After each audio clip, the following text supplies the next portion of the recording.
बिस्मिल्लाहिर्रहमानिर्रहीम। अस्सलाम वालेकुम नाज़रीन। प्रोग्राम इनसाइट के साथ मैं हूं आपका मेज़बान सलीम बुखारी। नाज़रीन, आज जिस मौजू को हमने चुना है उसका ताल्लुक़ है पाकिस्तान में आज़ादाना, शफाफ और गैर जानिबदाराना इन इलेक्शन जो हैं उसका इनेकाद।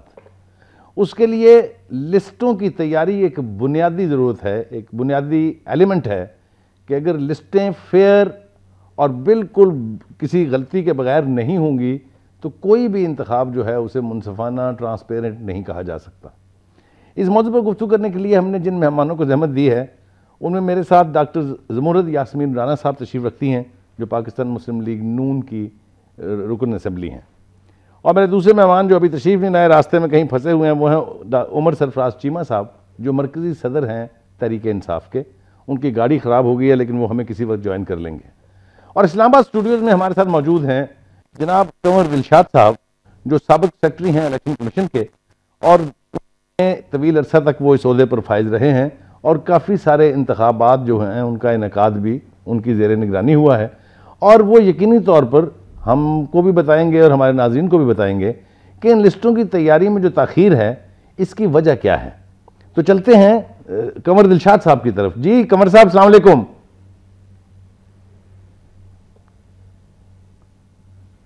वालेकुम सलाम। कंवर साहब, आपने मेरा इब्तिदाइया तो सुन लिया होगा। दो बातें बायसे तशवीश हैं। एक तो ये कि बावजूद इसके कि सुप्रीम कोर्ट 2 मरतबा डेडलाइन बढ़ा चुकी है और ये ख्याल था कि ये फरवरी में फहरिस्तें तैयार हो जाएंगी, लेकिन अभी भी उसके हम कहीं करीब नहीं पहुंचे हैं। आप इस ताख़ीर में क्या अवामल देखते हैं, क्यों ये लिस्टें बन के नहीं दे रही?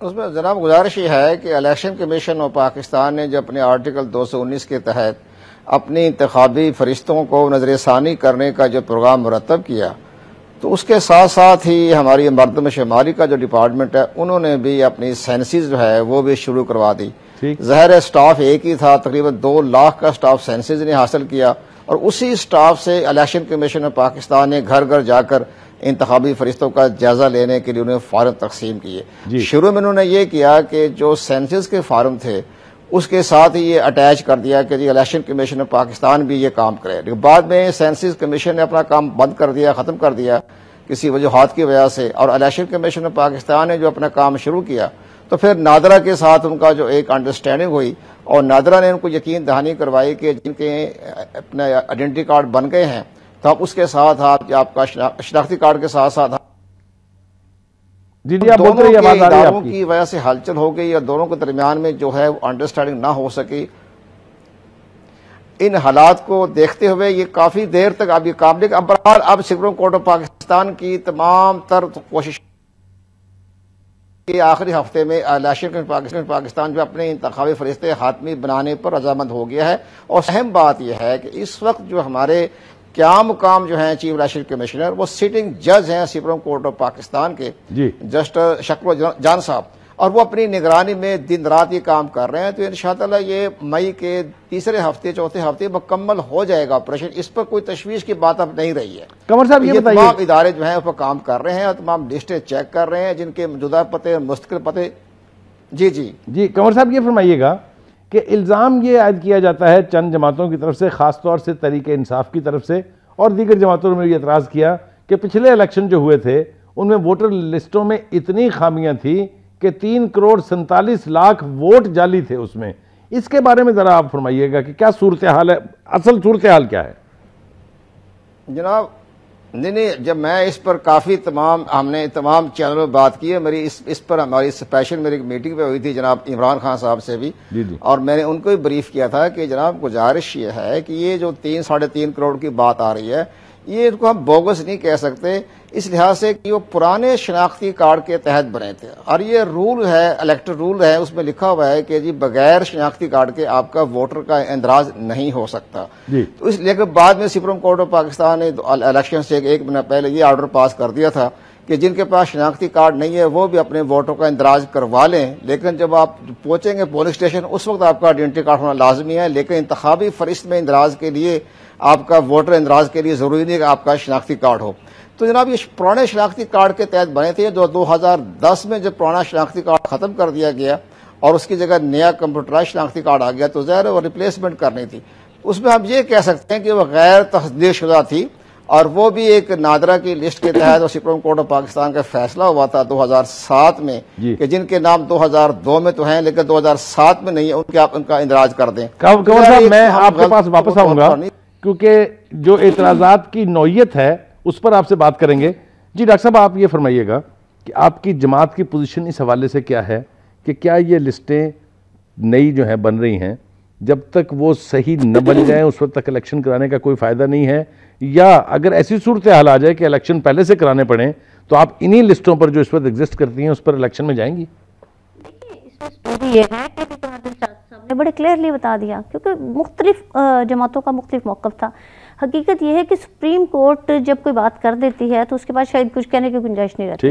देखिए, अब अगर ये लेट हो रहे हैं या कि कोई जमात कह रही है इलेक्शन जल्दी करवाएं, कोई उसको लेट करने के लिए मुख्तलिफ हरबे इस्तेमाल कर रही है, आप वफाकी हुकूमत को देख लें। अगर ये इलेक्शन कमीशन की सुप्रीम कोर्ट ने एक दफ़ा डेट दी, दूसरी दफ़ा डेट दी, इसके बावजूद भी ये लटकाया जा रहा है, लिंगर ऑन किया जा रहा है और ज़बरदस्ती अब आप समझती हैं कि आपकी जमात ये समझती है कि दानिस्ता ताखीर की जा रही है? डेफिनेटली ये हकीकत है, इसमें कोई ऐसी गलत बात नहीं है। वो सेंसिस की बात कर रहे थे तो वो फेडरल गवर्नमेंट के अंडर हो रहा था। नादरा की बात की गई, अभी कमर दिलशाद साहब ने की, तो वो फेडरल गवर्नमेंट का इदारा है और इन्फ्लुएंशियल है, ठीक है। अब लेकिन एक बात बहरहाल मैं खुश शाइन समझती हूँ। देखिए, जो है हामिद मिर्ज़ा साहब के जाने के बाद डेफिनेटली अब जो कायम मकाम चीफ इलेक्शन कमिश्नर आए हैं, इंशाल्लाह ताला उसमें बेहतरी आएगी, क्योंकि उनकी माशाल्लाह बड़ी अच्छी रेप्यूट है और हम उम्मीद करते हैं कि जिस तरह से वो दिन रात काम कर रहे हैं, ये ना सिर्फ ये कि वो डेट दी गई के ऊपर वो काम पूरे करेंगे, और डेफिनेटली जब ये काम पूरा हो जाएगा तो इलेक्शन किसी भी वक्त करवाए जा सकते हैं। जिस तरह से हमारे जो हालात इस वक्त पाकिस्तान के अवाम के हैं, जो पाकिस्तान की अवाम इस वक्त चाहती है कि एक नाअहल हुकूमत और नाअहल जो इदारे हैं उनसे जान छुड़ाई जाए और इदारों की जो तबाही का बायस बन रही हैं, तो यकीनी तौर पे हमारी 100% ख्वाहिश यही होगी कि मैक्सिमम जल्दी, मिनिमम टाइम ड्यूरेशन में ये लिस्ट मुकम्मल हो। नाज़रीन, वक्त है इस पर एक ब्रेक का। ब्रेक से वापस आएंगे तो हम उम्मीद करते हैं कि हमारे तीसरे मेहमान भी तशरीफ ले आएंगे, उनसे भी गुफ्तगू करेंगे। चलते हैं एक ब्रेक के लिए। वेलकम बैक नाज़रीन। कंवर साहब, ये फरमाइएगा कि ये जो इल्ज़ाम लगाया गया सियासी जमातों की तरफ से, ख़ास तौर से तहरीक इंसाफ की तरफ से, कि 3 करोड़ 47 लाख वोट जो हैं वो जाली हैं, इसके ऊपर इलेक्शन कमीशन ने खुद से कभी क्यों एक्शन जो है वो इनिशिएट नहीं किया था? इसकी वजह बताएंगे आप?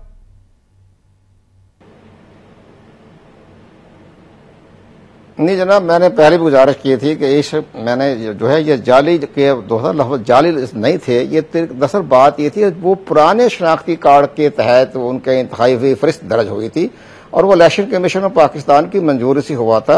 और वो तकरीब उस लिहाज से, जब मैंने पहले भी आपको गुजारिश किया है कि मैंने इस पर भी इमरान खान को ब्रीफ किया था कि ये जाली नहीं है, ये पुराने शनाख्ती कार्ड के तहत बने हैं। पुराना शनाख्ती कार्ड उस वक्त राइजुल अमल था, नाफिजुल अमल था और इस लिहाज से उसका बनना जो था वो गैर कानूनी नहीं था।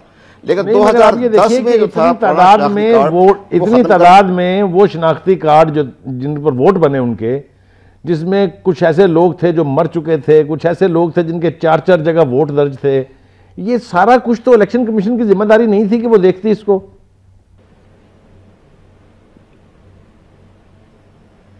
नहीं जनाब, उस वक्त ये सूरत हाल ये पैदा हुई थी कि सुप्रीम कोर्ट ऑफ पाकिस्तान ने खुद फैसला किया था कि जनाब ये जिनके 2002 में इंतखाबी फहरिस्त में नामों का इंतराज हो चुका है लेकिन 2007 में नहीं है, तो आप इनको वहां शामिल कर लें। ठीक। और जो 2002 की इंतखाबी फहरिस्त थी वो भी नादरा ने बनाई थी और वो 1998 की सेंसिस की बुनियाद पर बनी थी, लेकिन बहरहाल वो पुराने शनाख्ती कार्ड के तहत बने थे। उसको हम ये कह सकते हैं कि वो तो तस्दीक शुदा नहीं थे, वो तस्दीक नहीं की गई थी, तो लिहाजा उनको हम पुराने शनाख्ती कार्ड के तहत तो जरूर कहेंगे, लेकिन उनको बोगस कहना जो है वो दुरुस्त नहीं है। इस पर काफी डिबेट हो चुकी है। अब नई इंतखाबी फरिश्ते जो है बन रही है, वो मई के आखिरी हफ्ते में तब जो है वो तकमील के मरहले से गुजर जाएगी और इंशाल्लाह ये 1 जून से पहले जो का नोटिफिकेशन हो जाएगा। अब सबसे बड़ी अहम बात जो आज आपका जो टॉपिक है जी, इलेक्शन। नजर में तो इलेक्शन 2 साल तक होने का इम्कान नजर नहीं आ रहा। वो इस लिहाज से कि अगर इंतखाबी फरिश्तों का चैप्टर क्लोज हो गया, ये तो बन जाएगी मई के आखिरी हफ्ते पे। लेकिन सबसे बड़ी अहम बात है जो सियासी पार्टियों पर जोर नहीं दे रही, सोच नहीं रही, और वो है डिलिमिटेशन। वो हल्का बंदियों के बगैर आप इंतखाबात कैसे करवाएंगे? क्योंकि ये हल्का बंदियां 98 में हुई थी, अब 2012 जा रहा है और 2013 में जब इंतखाबात हो रहे हैं, तो आपकी हल्का बंदियों पर तो किसी सियासी खोज नहीं किया। और ये एक गैर कानूनी गैर आइन, ये हल्का बंदियां बनाने की जिम्मेदारी किसकी है कंवर साहब, ये तो बता दीजिए।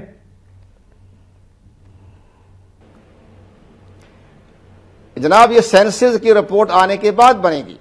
अब सेंसस का जो है वो जो हमारी मोहतरमा ने सही बात, वफाकी हुकूमत हरबे इस्तेमाल कर रही है, ताखिरी हरबे इस्तेमाल कर रही है, जो है वो है डिलिमिटेशन का। अब सेंसस बाकी इंतखाबी फैसले बन गई है, खत्म हो गई, अब नई कंप्यूटराइज बन के इंटरनेशनल लेवल की बन के, खुदा का शुक्र है नादरा ने ठीक तो तौर पर बनाई है लिस्टें।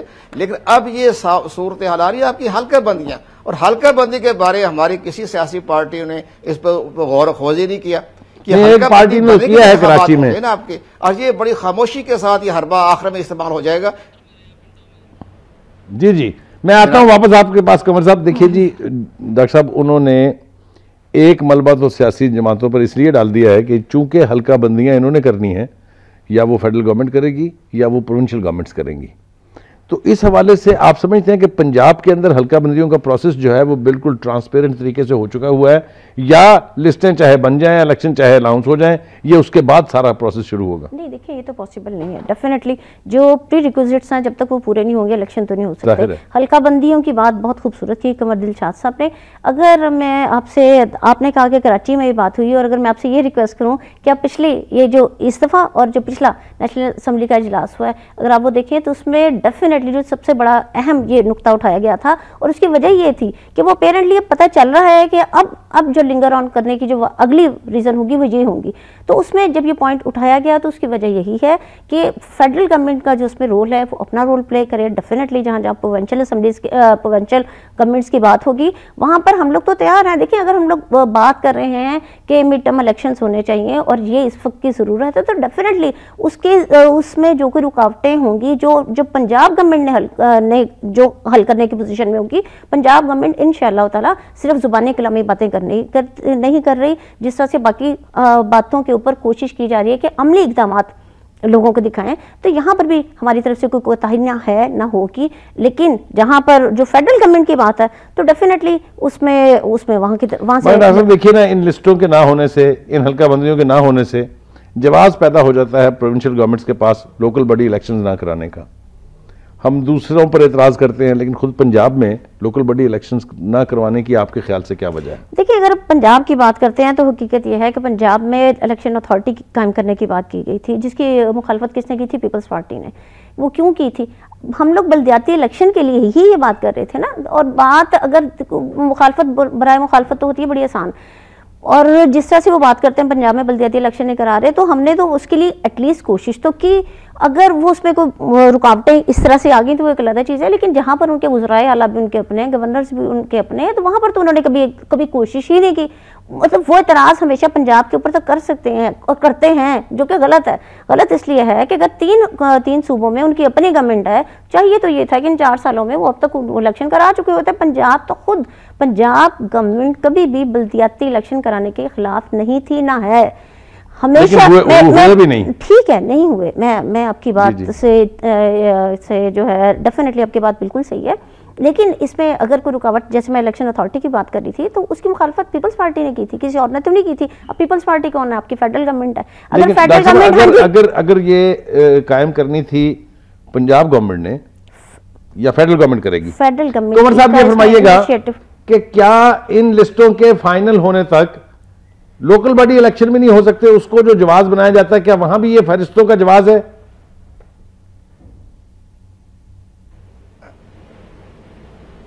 सलीम बुखारी साहब, आपकी जो है ना इंतखाबी फरिश्ते बन गई है, तैयार हो गए, इस पर कोई खत्म इसको सवाल ही नहीं रहा। मई के अब आज अप्रैल को है, नेक्स्ट मंथ जो है ये इंतखाबी फरिश्तों का बिल्कुल हातमी लिस्ट जारी कर दी जाएगी। इस पर कोई दोबारा तो एक्सटेंशन नहीं मांगी जाएगी। आप समझते हैं कि दोबारा इलेक्शन 1 साल से पहले नहीं हो सकता?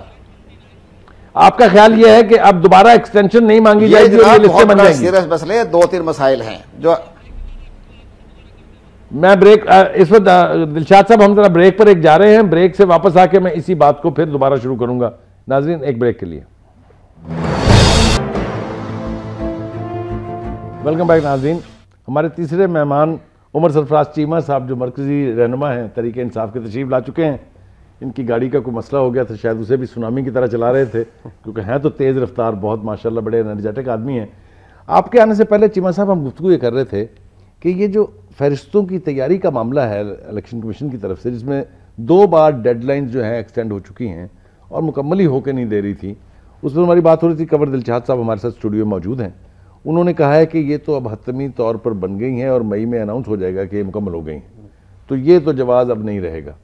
लेकिन उन्होंने साथ साथ ये कहा कि हल्का बंदियों का मामला जो है वो भी इससे ज़्यादा गंभीर है और उस पर फेडरल गवर्नमेंट और जो सूबाई हुकूमतें हैं उनकी जिम्मेदारी है कि वो वक्त से कर लें, वो अब तखीर का बायस ना बने।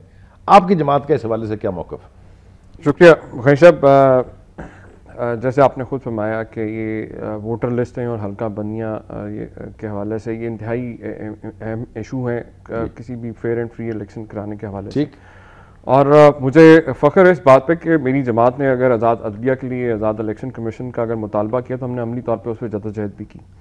अब ये आपके सामने है कि गुज़िश्ता ये जो हुकूमत बैठी है, जो जमहूरियत के दावेदार हैं, इनका हमने 3 साल देखा कि शायद ये कोई मूव करें असम्बली के अंदर, लेकिन हमने फिर आखिरकार पिटीशन फाइल की सुप्रीम कोर्ट में और 3.5 करोड़ 45% जाली वोट, बोगस वोट जो लिस्ट वोटर लिस्टों में था वो डिलीट हुआ और 4 करोड़ के करीब ऐसा नया वोटर, जिसमें से 90% से ज़्यादा ऐसा वोटर है जो नया नौजवानों का वोट है, जिसने इस दफ़ा पहली दफ़ा वोट कास्ट करना है। क्योंकि इसमें 2 हमारा बुनियादी वजूहात थी। एक तो ये कि जो जाली वोट है वो डिलीट हो जाए और दूसरा जो नौजवान जो मुस्तकबिल है पाकिस्तान का, जो चेंज का एक एलिमेंट है, उसको भी मौका मिलना चाहिए अपना जो है हक राय भी इस्तेमाल करने का, उसको वोट का हक मिलना चाहिए। सो उनका भी इंदराज करवाया, क्योंकि आप जानते हैं कि जो पूरे मुल्क के अंदर जो निज़ाम की तब्दीली की जो एक वेव चली है, उससे जो तमाम स्टेटस को की फोर्सेस हैं, ये सारी आपने देखा ये आपस में रीअलाइन होना शुरू हो गई हैं।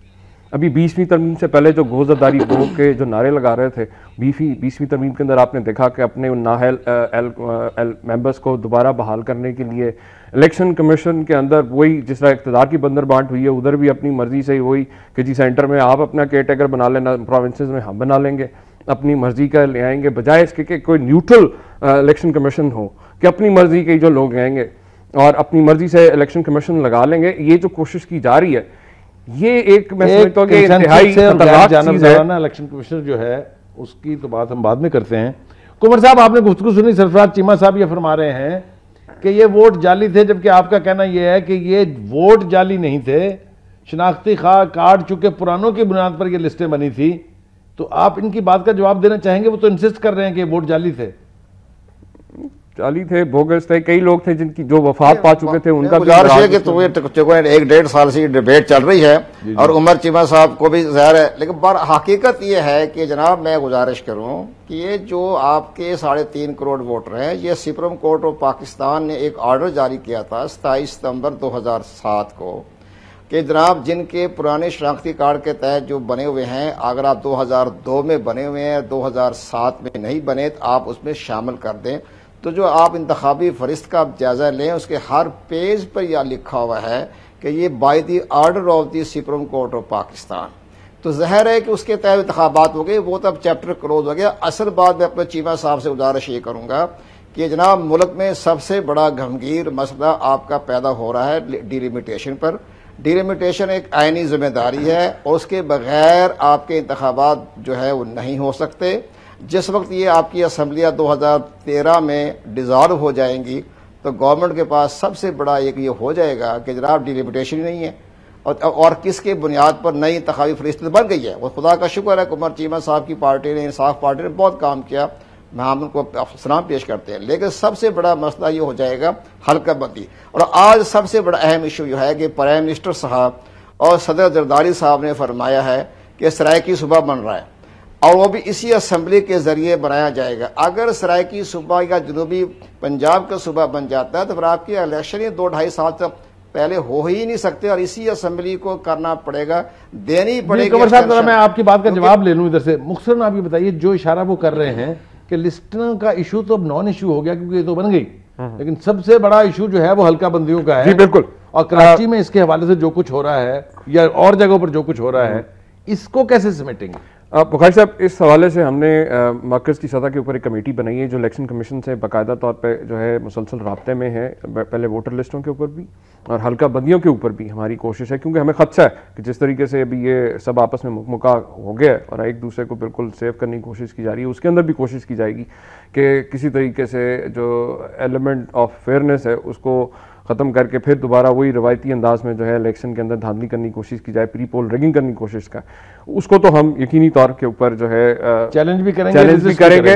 अगर ऑब्वियसली हर सतह के ऊपर करेंगे, जैसा पहले हमें अगर हम जाना पड़ा तो हम सुप्रीम कोर्ट भी डेफिनेटली जाएंगे उसके ऊपर। एक चीज़ जो भी बात की दिलशाद साहब ने सराइकी सूबा और जनूबी पंजाब की, देखिए दोनों चीज़ों में दोनों मुख्तलिफ बातें। जनूबी पंजाब का जो है वो डेफिनेटली वो एक साउथ जो है डिवीजन पे, तो ये सूबे का जो ऐलान कर दिया ज़रदारी साहब ने, इसके ऊपर आपकी पार्टी की पोजीशन क्या है? देखिए, हमारी पार्टी का स्टांस ये है कि हमारी पार्टी तो कभी कहीं पर भी सूबे बनाने की मुखालफत तो कभी PMLN ने कभी की ही नहीं, लेकिन आप ये तो कहते हैं ना कि ये लिसानी बुनियादों पर बिल्कुल बिल्कुल बात ये है कि सूबे अगर तो जो है एडमिनिस्ट्रेटिव यूनिट अगर बनाने हैं, एडमिनिस्ट्रेटिवली अगर जहाँ जहाँ जरूरत है, वो पाकिस्तान में एक नहीं, दो नहीं, 3, 4 जहां पर भी जरूरत है वो डेफिनेटली बननी चाहिए। आप कराची को देखें, कराची को छोटी सी जगह जो है सिंध में देखें, NWFP में, खैबर पख्तूनख्वा में, बलूचिस्तान में, डेफिनेटली वहां पर हर जगह पर जहां जहां एडमिनिस्ट्रेटिवली जरूरत है वहां डेफिनेटली बनने चाहिए, क्योंकि जहां पर इंतजामी बुनियादों से हवालों से कोई प्रॉब्लम्स क्रिएट हो रही हैं वो हल होनी चाहिए। लेकिन अगर उसकी बुनियाद लिसानी होगी, अगर हर पॉइंट देखिए, हम लोग पाकिस्तानी है, अगर हम ये कहना शुरू कर दें मैं सिंधी, बलोची, अब सराइकी और मुख्तलिफ इस तरह से, अगर तो ये पाकिस्तान कहाँ रहेगा? हम अगर पाकिस्तान कायदे आज़म ने जो बनाया था वो एक पाकिस्तान था, उसमें अगर उसमें कहीं पर अगर हम तोड़ फोड़ अपनी मर्जी से करेंगे तो जुल्म होगा। नाज़रीन, वक्त है एक ब्रेक का, ब्रेक पर चलते हैं, ब्रेक से वापस आएंगे तो फिर आखिरी सेगमेंट में अपने तीनों मेहमानों से मुख्तसरन हम पूछेंगे कि इस मसले का हल क्या है। चलते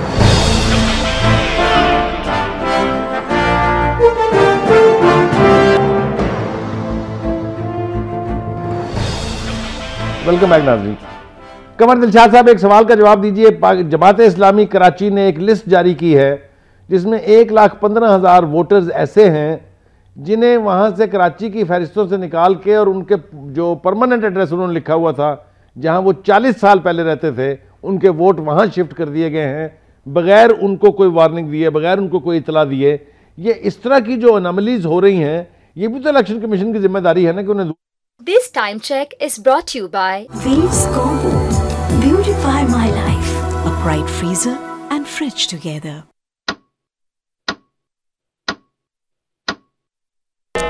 प्रोग्राम में कि 25 लाख के लगभग ऐसे हैं जिनके आपके वोटरों का इंदराज जो था वो मुस्तकिल पते के बहाने से दूसरे शहरों में कर दी गई हैं। ये नादरा की एक गलती है, ये नादरा की टेक्निकल तौर पर उसने गलती की है और नादरा को चाहिए कि अपनी गलतियां दुरुस्त कर लें। ये वाकया पूरे पाकिस्तान में ये शिकायतें आ रही हैं। मेरे भी जो साथ वाले घर के रहते हैं वो भी ग्रेड 22 के ऑफिसर हैं, उनका वोट भी चला गया है कराची में, गुलशनाबाद में।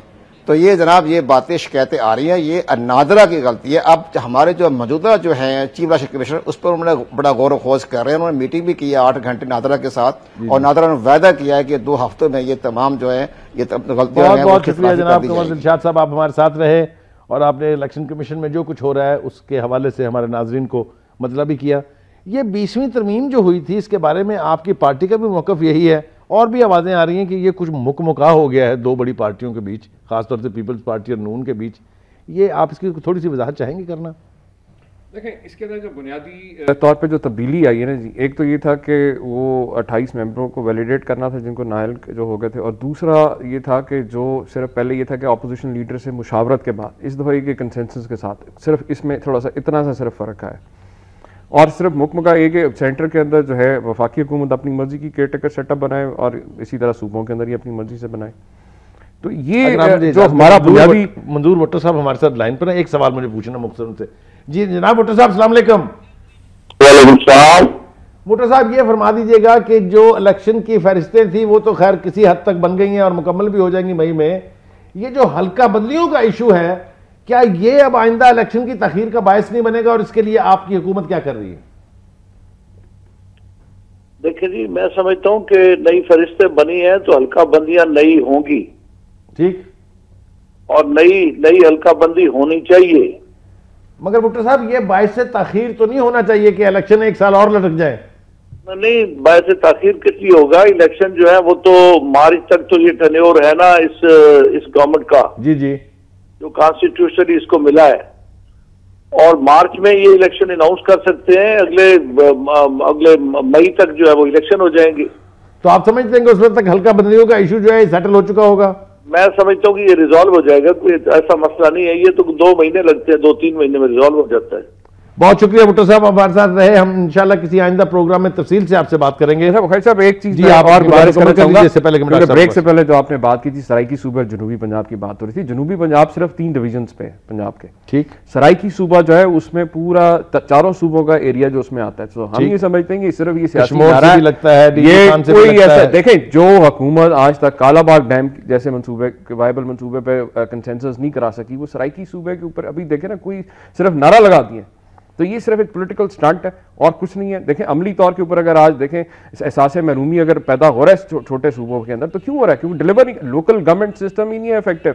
अगर वो लोकल गवर्नमेंट सिस्टम रहता, उसकी खामियों को दूर करते, तो आज ये जो लोगों ये जो एहसास महरूमी जो पैदा हो रहा है ये नहीं होना था। लेकिन हमने क्या देखा है कि 18वीं तमीम के बाद सूबों के अंदर इन्होंने जो है सिविलियन डिक्टेटर्स बिठा दिए, तारीख के बदतरीन जो है डिक्टेटर्स बिठा दिए कि जो कभी इतने रिसोर्सफुल नहीं थे, कभी इतने ताकतवर नहीं थे। और आपके सामने कि 4 साल बाद लाहौर हाई कोर्ट ने जब सू मोटो एक्शन लिए, तो फिर वजीर आला पंजाब को ख्याल है कि वजारतें किसी और लोगों को भी वजारतें देनी है, वरना 20-20 वजारतें तो एक बंदा लेके बैठा हुआ था।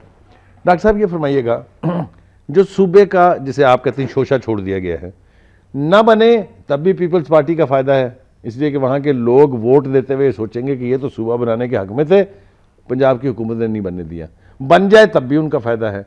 तो इस सूरत हाल पर आपकी पार्टी सोच रही है इन लाइंस पर या नहीं? देखिए, इस तरह से खुदा ना खासा ये उनकी अपनी परसेप्शन है। ये पीपल्स पार्टी का ख्याल है कि अगर हम इस पॉलिटिकल स्टंट को लेके चलेंगे तो शायद वो इसमें कामयाब हो जाए। इस तरह से कुछ है नहीं ना। तो खुदा ना खासा उस एरिया को अगर आप देखें, मेरी बल्कि आपसे रिक्वेस्ट होगी कि आप मेरे साथ वहाँ तशरीफ़ ले जाएं। जो वहाँ पर 4 साल पहले डेफिनेटली वहाँ था, मैं ये नहीं कहती कि नहीं था, वहाँ पर एहसास महरूमी था जो नहीं होना चाहिए था। लेकिन अब इन 4 सालों में उस एहसास महरूमी को ख़त्म करने की कोशिश की गई है। और सिर्फ कोशिश नहीं की गई, आप उस इलाके से देखें तो आप बजट की अगर बुक उठा के देखेंगे तो 29% डेवलपमेंटल फंड्स अगर उधर दिए गए, तो उसकी वजह क्या है कि वो एहसास महरूमी ही ख़त्म करना। इसलिए अगर पीपल्स पार्टी बेशक इस वक्त फेडरल गवर्नमेंट में है, बेशक कि उनका ख्याल है कि उनकी इस तरह से बात करने से लोग उनको वोट दे देंगे, इस तरह से बिल्कुल नहीं है। चूँकि लोगों को पंजाब गवर्नमेंट ने वहाँ पर रिलीफ दिया है, तो यकीनी तौर पे जब इलेक्शन होंगे तो उसका रिजल्ट भी आएगा। और मैं एक बड़ी 20वीं तरमीम के हवाले से मेरे मोहतरम भाई भी बात कर रहे थे। देखिए, आपका उनकी सोच, उनकी पार्टी की सोच, उनकी पॉलिसी अपनी जगह पर, लेकिन एटलीस्ट जो काम पॉजिटिवली हो चुके होते हैं उनको तो अप्रिशिएट किया जाना चाहिए। अगर मैं ये कहूँ कि आज तक पाकिस्तान में और बहुत सारे ऐसे ममालिक होते हैं सवाए चंद ममालिक को छोड़ के, इलेक्शन जब हो जाते हैं तो हमेशा धांधली का इल्ज़ाम लग जाता है। अब अगर 20वीं तरमीम के जरिए एक कंसेंसस पैदा कर दिया गया है, और उसमें ये तो नहीं कहा क्या कि वो जो अपोजिशन लीडर है वो PMLN का आज है तो उसकी वजह से होगा। बात तो फैक्ट्स की होनी चाहिए। अगर अमली तौर के ऊपर इलेक्शंस बुखारी साहब अमली तौर के ऊपर लगा सकता, बुखारी साहब अमली तौर के ऊपर जो है इलेक्शन कमीशन को जो है एक बाख्तियार और आज़ाद करने के लिए कोई अमली तौर के ऊपर इन्होंने कोई उसके पे इक़दाम नहीं किए, सवाए इसके कि जो अपोजिशन लीडर से जो है मुशावरत नहीं बल्कि उनकी मर्जी उसमें शामिल, इसके अलावा कुछ नहीं है। इसके बाद तो बात ही खत्म हो जाती है। मेरे पास वक्त की कमी है, मैं माफी चाहता हूँ उमर साहब, आपकी भी बात मुकम्मल नहीं हो सकी। हम कोशिश करेंगे इस पर कोई और प्रोग्राम करें। नाज़रीन, आपने गुफ्तगू सुनी इलेक्शन की फहरिस्तों के हवाले से भी, हल्का बंदियों का नया इशू जो कंवर दिलशाद साहब ने जिसको आइडेंटिफाई किया, हमने अपने मेहमानों से यहाँ गुफ्तगू करने की कोशिश की उस पर। यह एक बहुत बड़ा नया इशू है, एक नया पंडोरा बॉक्स खुलेगा।